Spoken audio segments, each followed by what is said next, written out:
All right, let's have this conversation now. We're joined in studio by Tebogo Khaas, founder and chairperson of Public Interest SA, to reflect on this story and what else has come out from this particular testimony as we've seen in recent days. Good evening to you and thank you for stopping by in studio. Appreciate it. Let's perhaps start with what an interesting number of days it's been, right, for Andrea Johnson. And one would say we not only got to see a picture emerge of an IDAC head that wanted to put the blame squarely on her colleagues, but also one that spoke to some very, very serious, mechanisms that are needed there as far as oversight is concerned. Yeah, thank you, Bongiwe. You know what we only saw happen to this week or during the past 2 weeks, going back to even Colonel Padayachi's testimony. We've seen a clearer picture of what IDAC really is and how much it strayed away from the initial plans to have a body that will prosecute corruption, especially emanating from the Zondo Commission output. And to see or to hear what we're now learning about what has been going on at IDAC is very disappointing, especially in the context that we still don't have any major state capture-related matter having been successfully prosecuted. And we've seen in some instances actually cases being thrown out of court because they were not ready. Now we know why they were not ready, they were not court ready. It's only because they were building certain empires or trying to capture the criminal justice system itself for criminal ends. And this is the saddest time because it involves a lot of things. You talk about drugs coming into the country where there's corruption within the police system. And you cannot say it is not a victimless crime what they're involved with. They may be wearing ties and suits going to work. But we know that behind their criminal activity, there are kids who get hooked into drugs because why? The police and those who are supposed to be monitor our borders, who are supposed to be going after the kingpins or the criminal networks, are themselves criminals.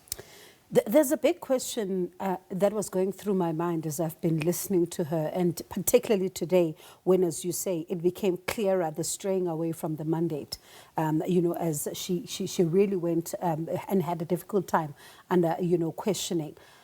One asks, did the former NDPP not see that things were going wrong here as far as this organization straying from its mandate? Or could there be something more sinister here? I think the latter. In fact, I would have cut her some slack and said, look, maybe she could do what she could. But now, if you look at her performance, I think in the inquiry, I don't care type of attitude. I'm out of the door. The door is about open. I'm leaving. I don't care what happens to this institution. And you now look at also some of the evidence or testimony that has been led before Madlanga, where there's an allegation made that Advocate Andrea Johnson actually gain access to certain materials, court dockets and stuff like that she were not privy to. Now, I think if she was really somebody of high, impeccable integrity, I'm talking about the previous NDPP, she would have put a stop on that. But because I believe now, she was all in. She was all part of the same thing, same grouping, advancing their own narrow interests. When you listening to the former IDAC head, a very critical conversation you and I have had when it emerged first that she would have given Major General Feroz Khan sight of a docket about a complaint against him in order to tailor his statement to, to basically answer some of the questions that he would have not even known he was going to be asked. That particular matter, and then she elects not to incriminate herself? Yeah. What are we to read into that? Yeah. I mean, that's the saddest thing. I mean, I've got a soft spot for people who speak up. Whistleblowers, people of integrity and all those things. Now, when you hear that the very people that were meant to go and encourage whistleblowers to go and speak to, or witnesses to come out and testify and be in witness protection, they're the very same people who go and talk about the targets of the investigation and say, hey, to help you with your witness statement, your warning statement. Here's what has been alleged. Tailor your statement to make sure that you can actually, frustrate the victim. And it's very sad. It's a woman doing this to another woman. in Lohal, and you ask yourself, how worse, how bad can it really go? So I think the criminal justice system has to do a reset, a complete reset, because I don't see how it's going to recover from all this. I'm going to get to what then tomorrow's briefing should address, but I want to stay with this relationship because it seems in the beginning, she painted a picture of not being so close with Major General Feroz Khan, but towards the end, we see messages suggesting, just saying, hi, gorgeous, miss you, dearest, and all of that. And then also one that is quite concerning says, be smart about your work. Yeah. And be careful who you trust at work, because you may be speaking to, someone who could be an enemy. And I'm paraphrasing here. It's more to this relationship, right, than what you told us. Yeah. I mean, you can see that they've basically fashioned the whole IDAC, as well as they wanted to do the same with crime intelligence, to actually serve their own interests, and to make, they're basically at home just chilling and making, going about life as if they own the place. And it got worse and even more concerning if you see two married people exchange the kind of messages as was shown today in evidence.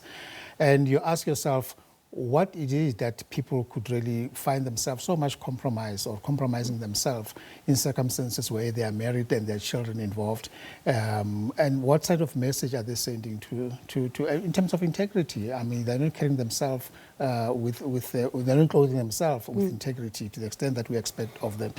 So for me, that is something that I believe that it only talks to a lot of work, systemic issues within IDAC, not only IDAC, NPA as well, maybe to a less extent NPA, but we don't know. The same with SABC. We know that SABC is also gone.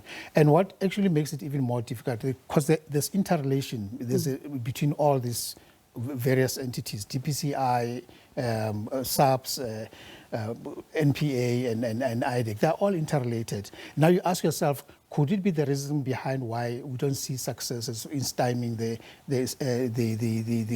the levels of crime that we are facing? What's going on at Tembisa, DPCI, what's happening? And we know that the kind of relationships that is being alleged between Matlala and some officials within SABC, and also, I mean, some have been suspended in Gauteng DPCI, for example. Sure. So it means we are in for a long road if we are to really revive these institutions and make sure that they serve the purpose for which they were established. So tomorrow we are expecting the NDPP and the Minister of Justice to speak about the issues at IDAC, and also to speak about the leadership issues at IDAC as well, and then talk about issues of stability there. What do they say to South Africans who are watching the story unfold to convince them that they can still trust this particular institution, and we can still trust that they are going to stick to their mandate? What they must, the first words I would wish they would say tomorrow is to say, South Africa, we are sorry, we let you down. Not us individually, but as institutions that are meant to serve you. We have really fallen short of our own expectations. But having said that, it is the deeds that matters, the actions that matter. I read on my way here somewhere that Belushin has received a letter of intention to suspend, for example, from IPID. That's a sign in the right direction. Public Interest Today, for example, has laid a complaint with IDAC judge, oversight judge, against Sissoko, Matthew Sissoko, who's the head of investigations and operations within IDAC. And you ask yourself, how could all these investigators get away with so much when there's a head? So could it be the question of the fish rots from the head? It's IDAC head, as well as some of the head of the investigations and so forth. So there's a lot that they need to reassure society to say we've got a handle of this, and we're not only selling this thing to you, actually here are the actions and things that we are doing henceforth. I'm keen to hear your thoughts tomorrow then, post that particular briefing, to see if it hits all the right notes or does it fall short, because one could even say we are at a crisis level. We're even past crisis level, yeah. But certainly. Definitely. So thank you so much for coming through, and let's see then what tomorrow holds for us as far as this IDAC story is concerned. There will be that briefing there with the NDPP and the Justice Minister, given some of the developments at IDAC. That was Tebogo Khaas, founder and chairperson of Public Interest SA.